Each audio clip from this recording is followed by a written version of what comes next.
Muito boa noite, caros amigos do Bem-Aja, sejam todos bem-vindos para mais uma conversa do nosso quintal e hoje vamos falar sobre a celebração do cinquentenário de Angola. Ontem houve uma grande festa na Praça da República e Angola, na pessoa do chefe de Estado, eh, recebeu muitos dos seus convidados, várias figuras, várias personalidades políticas, essencialmente presidentes da República,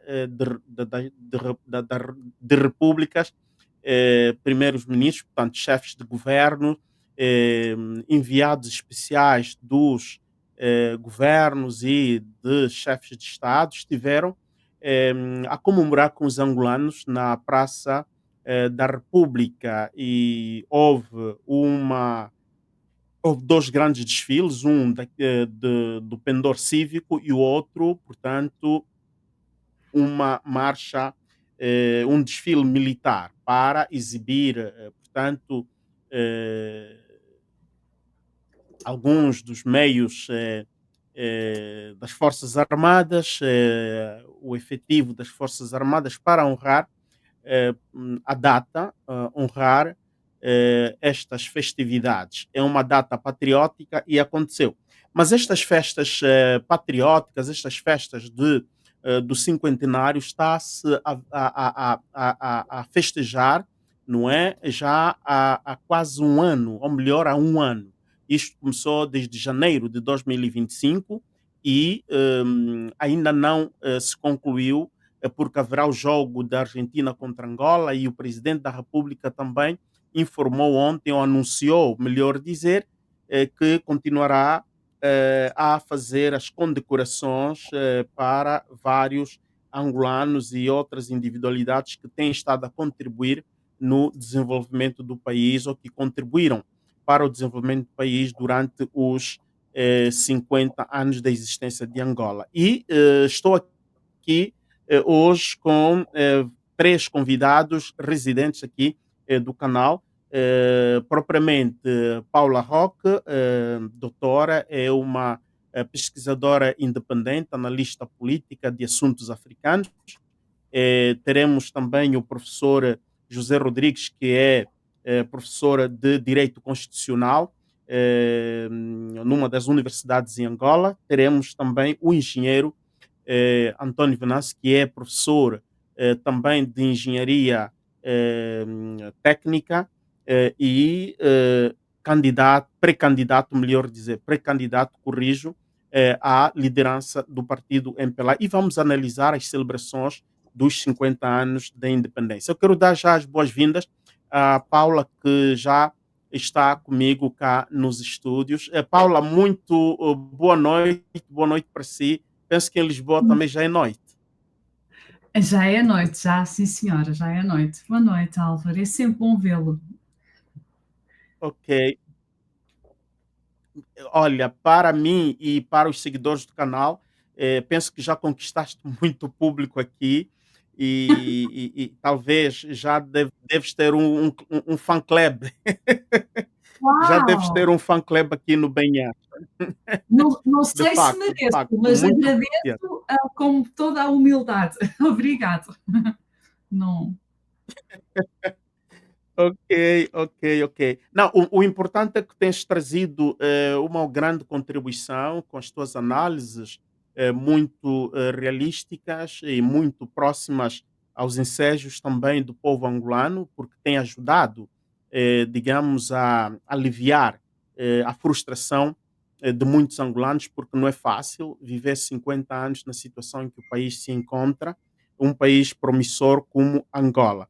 É E verdade. propriamente sobre a celebração dos 50 anos, Paula, porque não temos muito tempo, gostaria de saber de si sobre o significado destas celebrações que Angola está a ter. Um olhar de fora para dentro, como avalias o significado da celebração, das celebrações dos 50 anos de independência em Angola, de Angola, para o país e para o continente africano? Considerando os desafios e conquistas alcançados. Paulo. Obrigada, Álvaro. Primeiro gostaria de dar os parabéns a Angola e aos angolanos por esta grande vitória. 50 anos de independência, extraordinário. Veio tarde, veio com muito sofrimento. Aliás, muitos partidos, países em África já estavam a conseguir a grande conquista das suas independências 10, 15 anos antes de Angola. Angola foi dos últimos. E de facto foi sofrido. Por isso é uma grande vitória termos cá chegado. E por um lado, nunca devíamos ter cá chegado, porque nenhum país Uhum, devia ter sido colonizado. Mas enfim, isso é uma questão, um debate de imperialismo que nós todos agora, com a abertura que esta nova geração tem de falar sobre as injustiças históricas do passado, estamos a falar realisticamente e não a colorir o passado do mal que o imperialismo europeu fez em África. Por isso, uhum, primeiro é dar os parabéns. Segundo, eu ouvi o discurso do presidente, João Lourenço. aham, O discurso foi um bom discurso. Era um discurso que eu esperaria dele. Mas, por outro lado, foi um discurso onde ele não mencionou os grandes líderes de libertação que conseguiram a independência, tanto do MPLA, que foram muitos, tanto da uhum, FNLA e da UNITA. Quer dizer, a luta de independência foi tripartidária e todos estes movimentos representaram uma população, um anseio, uma identidade, uma visão para Angola. E uhum, isso não foi reconhecido neste discurso. O que foi muito reconhecido e muito falado foi o imperialismo do sistema do apartheid sul-africano, que, com toda corretamente, a análise foi feita que foi um horror o que se passou durante o apartheid.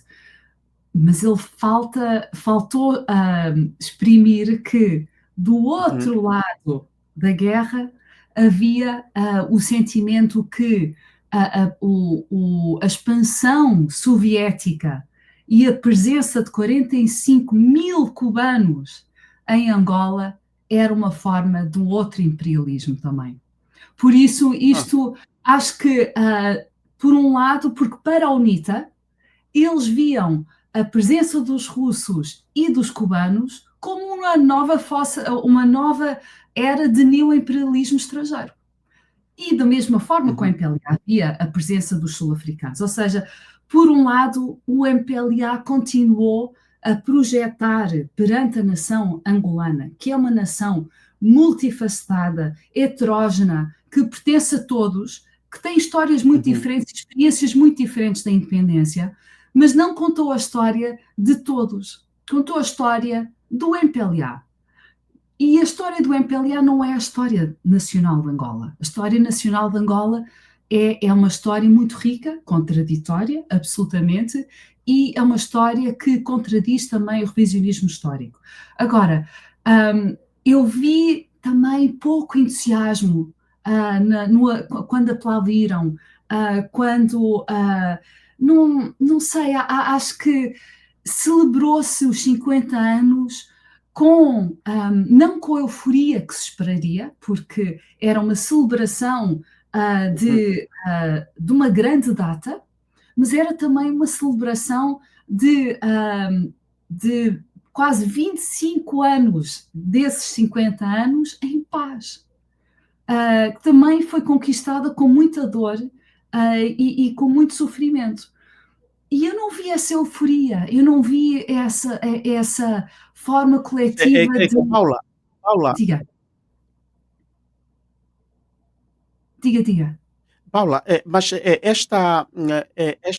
esta frieza que se notou, que tu notaste e muitas outras pessoas também notaram, no modo de manifestar os aplausos, a euforia, eh, eh, por que esta frieza? Será que é uma interpretação interpretação, esta frieza do público que está presente, não só são 50 anos, era cinquentenário, e vimos que havia um público muito calculado, público em massa. O que é que isto significa, Paulo?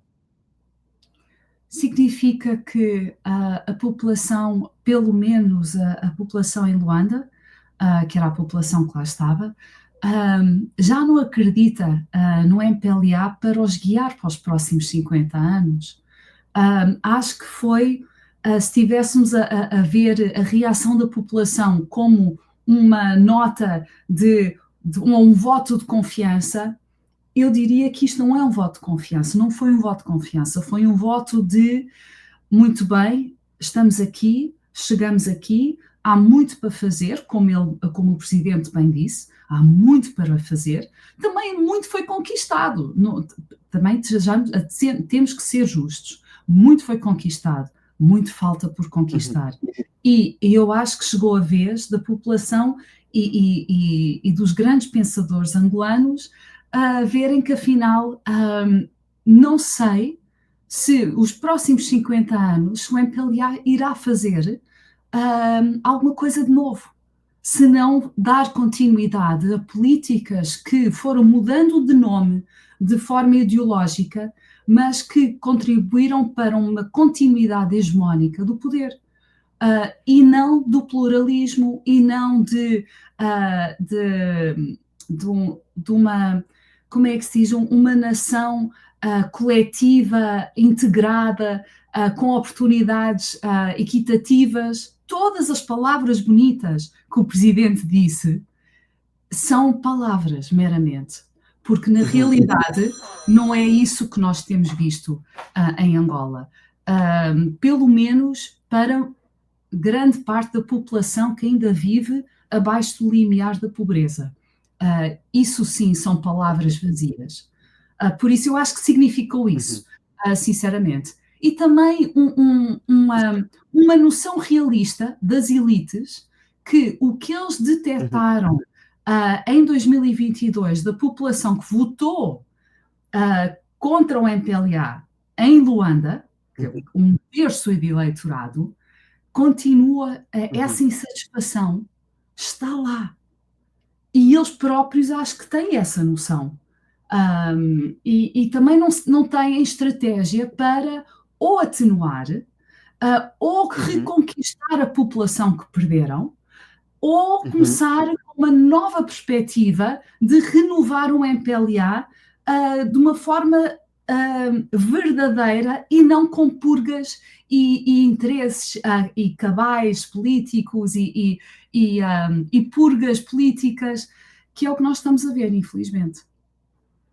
Agora, Paula, no âmbito africano, esta celebração de Angola dos 50 anos e João Lourenço atualmente é o presidente pro tempore, não é, da União Africana, e não vimos uma presença maciça de chefes de Estado, porque acredito que ele distribuiu vários convites, sendo ele o líder de África atualmente, acredito que ele convidou todos, sem exceção, mas houve um exíguo número de chefes de Estados africanos, e mesmo se alguns mandaram enviados, também não são assim de grande porta, a não ser República Democrática do Congo, veio a primeira-ministra, e da Zâmbia, já não nos lembramos quem é que lá esteve da Zâmbia, que é um país limítrofe. Portanto, em termos, olhando de África para Angola, o que é que significa estes 50 anos e o porquê que não houve uma resposta assim maciça de presença de chefes de Estado? Por um lado, os chefes de Estado estão a olhar para o futuro dos seus próprios países com algum medo. O próprio presidente falou nos estados da linha da frente, que são a grande aliança de partidos que ainda estão no poder, como o MPLA, partidos como o ANC, a ZANU-PF no Zimbábue, a Frelimo em Moçambique, a SWAPO na Namíbia, estamos a falar de a CCM na Tanzânia, são os mesmos grupo de aliança de partidos no poder. E eles próprios estão todos a atravessar momentos difíceis. Por um lado, eu acho que não sei se eles querem se afastar um pouco de os erros de Angola, cometendo eles exatamente os mesmos erros ou piores. Por outro lado, não sei se nós estamos a ver uma divisão ideológica de uma nova Guerra Fria. E porquê que eu digo isto? Porque nós temos governos que estão muito ligados à China, governos que estão muito ligados à Rússia, e agora o João Lourenço falou, e muito bem, que eles estão aliados aos Estados Unidos da América. E isto é uma diferença muito distinta do MPLA de décadas, que foi sempre aliado aos russos. Por isso eu vejo isto como há muitos assuntos em África que estamos a ver que precisam de atenção, assuntos gravíssimos, uma celebração de independência, mesmo em Angola, que é um grande país na região, não foi o suficiente para trazer tantos líderes, porque a África está a enfrentar, infelizmente, e como disse o Presidente, vagas de repressão, de golpes de Estado renovados e de uma competição pelos recursos e influência política de várias forças externas que competem com os Estados Unidos. Por isso, eu provavelmente haverá muitas mais razões mais eloquentes e mais explicativas do que esta, mas é o que me vem à cabeça agora. Agora. Ok. Paula, porque tenho que te liberar, não quero que possas atrasar nos teus outros compromissos. Quais seriam quais são as principais oportunidades e desafios que Angola terá nos próximos anos? No teu modo de ver, na tua leitura, concluímos os 50 anos, houve algumas conquistas, e quais são as oportunidades que temos à frente e quais são os desafios que vamos encontrar daqui para os próximos anos? Nós temos uma oportunidade que daqui a 2 anos temos novas eleições. Temos um processo de escolha de um novo líder do MPLA. É uma oportunidade para uma renovação do partido, para o partido realmente conseguir cativar a população, cativar os quadros que foi perdendo, e perdeu muitos ao longo do mandato de João Lourenço, e até já diria do José Eduardo dos Santos. Por isso é uma oportunidade para o MPLA repensar como é que se quer projetar para os próximos anos. É uma oportunidade de rever a Constituição, é uma oportunidade de repensar o desenvolvimento político e económico do país, porque eu sempre disse, para haver uma diversificação da economia, tem que haver uma descentralização política. O MPLA hoje detém um controlo quase absoluto de todos os instrumentos económicos do país.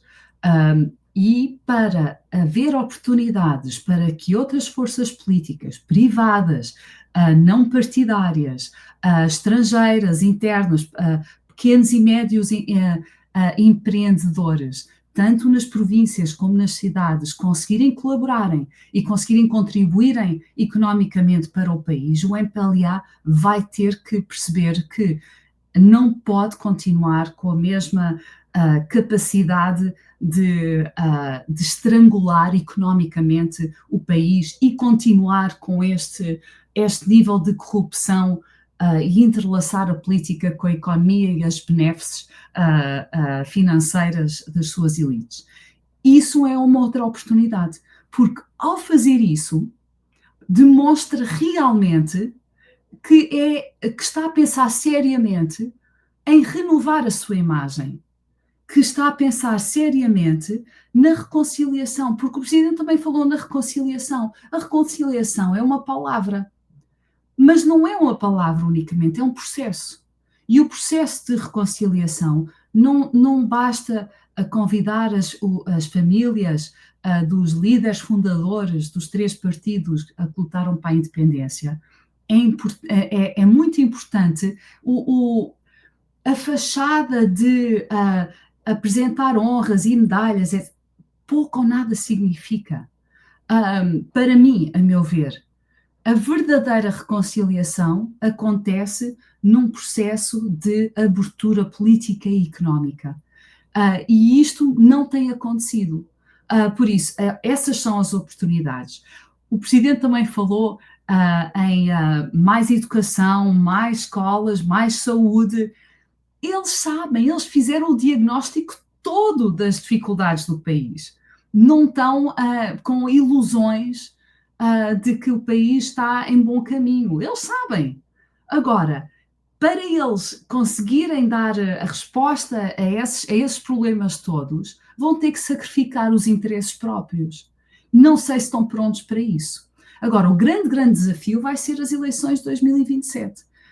Porque, mais uma vez, vemos uma oposição a ficar cada vez mais forte, vemos uma sociedade civil, uma imprensa, umas igrejas, vários outros fatores, grupos sociais de advogados, da ordem de advogados, dos professores,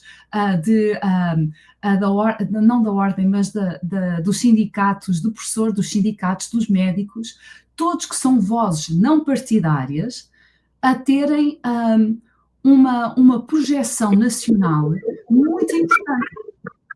E esses são quadros humanos que querem muito mais. Por isso, e que percebem que este diagnóstico do país que foi feito, se eles já sabem qual é o problema, então por que é que eles não sabem qual é a solução? E este é o maior desafio. É por isso que as pessoas deixaram de acreditar no MPLA. Exatamente porque o diagnóstico está feito há muito tempo de quais são os problemas e nós sabemos quais são as soluções e falta a vontade política para as implementar. Não é capacidade financeira, não é capacidade do capital humano, não é incapacidade de ter ajuda externa. Há isso tudo, falta é a vontade política. Por isso, em 2027, todos estes fatores e estes contextos vão se juntar e vamos ter uma situação onde a população vai mais uma vez votar pela oposição, muitos porque querem ver a UNITA no poder, a FPU, outros porque é um voto contra o MPLA. Mas qualquer que seja a intenção de voto, é contra o MPLA e a favor de outra alternativa.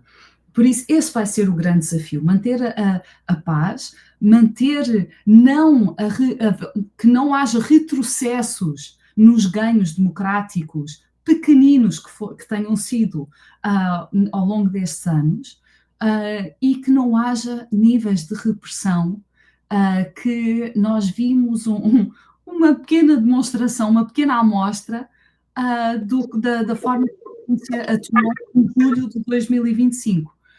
Por isso, esses são os grandes desafios, mas acima de tudo são os desafios socioeconómicos, porque o país está numa situação dramática e mais uma vez, não há resposta. E para haver resposta, não é o governo pensar em investir aqui e ali com o Fundo Soberano ou com qualquer que seja da Fundação José Eduardo dos Santos ou da Fundação da esposa do João Lourenço. Não. Tem que ser um programa sistemático, implementável, com ajuda externa, com recursos internos e recursos externos, para estabilizar economicamente as populações que estão à beira de uma crise humanitária. E depois começar a investir em criar as bases para a diversificação da economia, para criar empregos para Da os economia. jovens. Exatamente. Obrigada. Paula, mas quanto ao ponto da reconciliação, quando o presidente faz o apelo para unirmos forças e todos trabalharmos para o desenvolvimento econômico do país, não acreditas que isto possa acontecer, que tanto faz a oposição e a sociedade civil aceita, abrace este apelo e que da parte também do MPLA haverá esta abertura, porque notamos há um certo tempo a sociedade civil solicitava um diálogo, vimos o presidente não esteve presente na conferência da reconciliação organizada pela SEASTE. Acreditas que este apelo poderá vingar? Não sei, tenho dúvidas, porque não faltaram oportunidades ao João Lourenço. Ele, um passo importantíssimo e que de facto valeu muito a todas as pessoas, foi a entrega das ossadas do presidente Savimbi. Isso foi um gesto bonito, isto de facto foi importante, mas quase que parou por aí, porque depois começaram as famílias das vítimas do 27 de maio a pedir as ossadas dos seus entes queridos, não lhes foi entregue. Nós começámos também a ver que tudo o que se falava foi nos erros cometidos e as atrocidades cometidas pela UNITA, que também cometeu muitas. E as do MPLA? Para haver reconciliação, tem que haver a verdade. E tem que haver a verdade histórica. E todos nós temos que temos a responsabilidade de aceitar a culpa que nos pertence. E eu não vejo essa capacidade de autorreflexão dos erros cometidos. Tanto é que neste discurso só se falou nos erros que os outros cometeram e não que o MPLA cometeu. Podia ter-se feito uma reflexão interna a dizer nós podíamos ter, nós falhámos nisto, nós falhámos naquilo. Não. Porque de facto os 50 anos foram sob o governo deles. Mas não, foi a culpa da guerra, foi a culpa do apartheid, foi a culpa das minas, foi a culpa... Sim, tudo bem, e eles sabem que agora temos que fazer muito mais em várias outras áreas, mas tiveram essa oportunidade em 23 anos de paz, com muita ajuda externa da ONU, de ONGs, pelo menos nos primeiros 4 anos dos anos que seguiram no pós-guerra. E mesmo assim, não houve reconciliação, porque aqueles que perderam a guerra foram sistematicamente punidos, humilhados e segregados do poder, foram marginalizados do poder. Todos os quadros da UNITA, que eram enfermeiros, que eram médicos, que advogados, engenheiros, alguns deles conseguiram empregos reais, foram integrados no Estado, pouquíssimos. Houve integração das tropas, mas de resto não houve. E isso é uma pena, porque eles podiam ter contribuído muito. Alguns foram para as universidades quase todas privadas. Mas pronto, vamos ver o que é que se vai fazer nos próximos 2 anos. Mas pronto. Vamos ver. Paula, teria mais algo para perguntar, mas já não tenho tempo para si, ou melhor, não tens mais tempo para nós. E obrigado por teres estado aqui conosco mais uma vez. E queremos também já dar as boas-vindas ao engenheiro. Engenheiro, consegues receber o áudio aqui do estúdio? Ok, Paula, muito obrigado. Paula, muito obrigado.